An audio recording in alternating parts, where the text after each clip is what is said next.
నమశంకరాయ. జనవరి 18 పుష్యమాసము అమావాస్య. ఈ రోజున ప్రధానంగా వీక్షించేటువంటి ప్రేక్షకులు అందరూ కూడా తమ పూర్వీకుల రుణం, ముఖ్యంగా తల్లిదండ్రులు, తాత ముత్తాతల యొక్క రుణాన్ని తీర్చుకునే అవకాశం.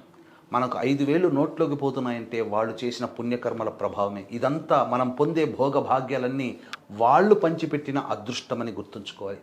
కాబట్టి విధిగా మహాలయ అమావాస్యకి ఎంత గొప్ప ప్రాధాన్యత ఉంటుందో ఈ పుష్య అమావాస్యకి కూడా ఉంటుంది. కాబట్టి ఎవరైనా కానీ మనకు శాస్త్రంలో చెప్పబడినటువంటి నదీ తీరంలో కానీ సాగర సంగమ ప్రదేశంలో కానీ ఎవరైతే పెద్దల కోసమే పిండ ప్రదానము తర్పణాది కార్యక్రమాలు చేసి వస్త్రదానము చేస్తారో ఈ వారి యొక్క పైన 21 తరాలలో పితృదేవతలు అందరూ కూడా ఎవరైనా రౌరవాది నరక కూపంలో పడి బాధపడుతుంటే వాళ్ళందరికీ కూడా స్వర్గాధిపత్యము పొందే పుణ్య ఫలితాన్ని ఈ వారసుడు అందించిన వాళ్ళు అవుతారు. ఇంతటి అవకాశాన్ని ఎవ్వరూ మిస్ చేసుకోకండి. జనవరి 18 పుష్యమాసము అమావాస్య రోజున అవకాశం ఉంటే మీరు చేయండి.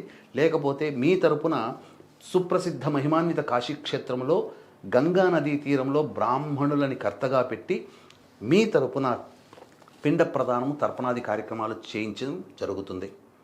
అలాగే ఈ ఆదివారం అమావాస్య పుష్యమాసము అద్భుతమైన రోజు కాబట్టి సాయంకాలం 7 గంటలకి సర్వదోష నివారణ పూజలు హోమాలలో భాగంగా ప్రత్యంగిర, బగలాముఖి, రాజశ్యామల, వారాహి, ధూమవతి, శనేశ్వర, అలాగే కాలభైరవ, మృత్యుంజయ, సుదర్శన, లక్ష్మీ హోమాదులు జరిపించి శక్తిపాతము చేసినటువంటి కరుంగలి మాల ఇవ్వడం జరుగుతుంది.